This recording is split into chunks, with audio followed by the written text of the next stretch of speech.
In this example, we're going to look at a couple of equations and try to figure out for which of these equations is y a function of x, meaning when can we be guaranteed that for any particular input that we might plug in for x, we'll only get one possible output value for y.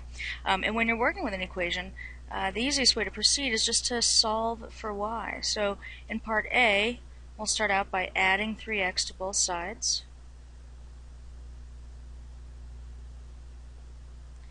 Gets us 4y equals 3x plus 8. We can finish solving for y by dividing each side by 4. And this gets us the equation y equals 3/4 x plus 8.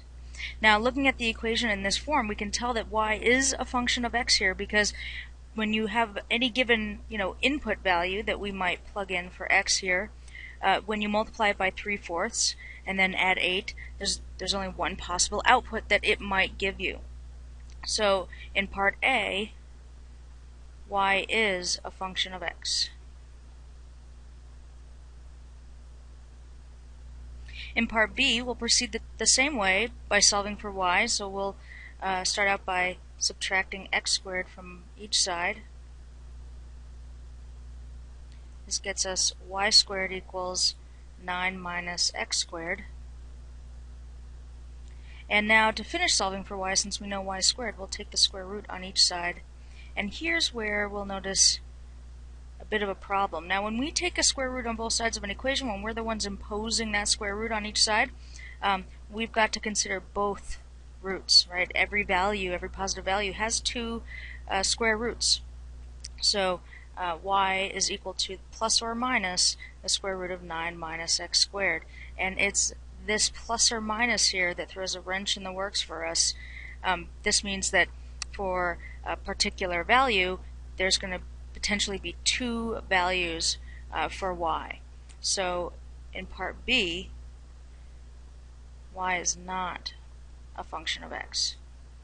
Now when we have an equation and we've concluded that y is not a function of x, this means you should probably actually be able to find a particular value. Maybe there might be many to choose from, but we could find an input value for x that would lead to two potential outputs. So let's follow this up by actually finding one of those.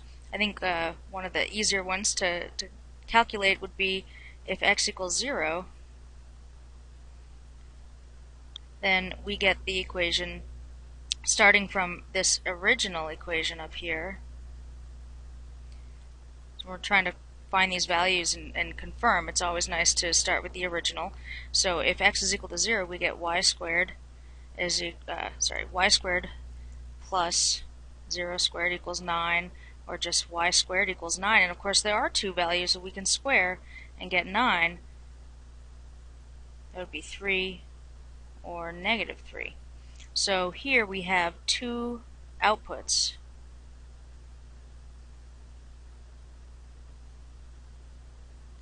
For the input x equals 0.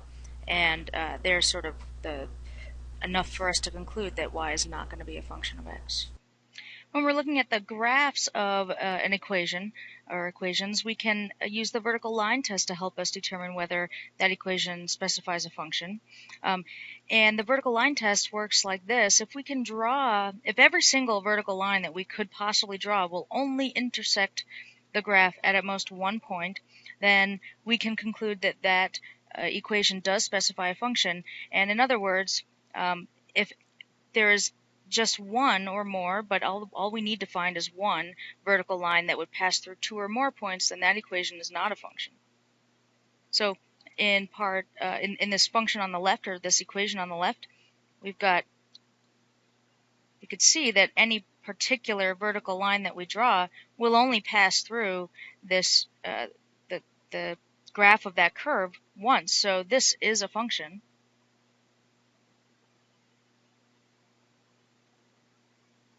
Whereas over on the right side, if we were to we could draw a vertical line anywhere, so there's lots to choose from. But let's look at this vertical line. That line intersects the graph at this point here and at this point.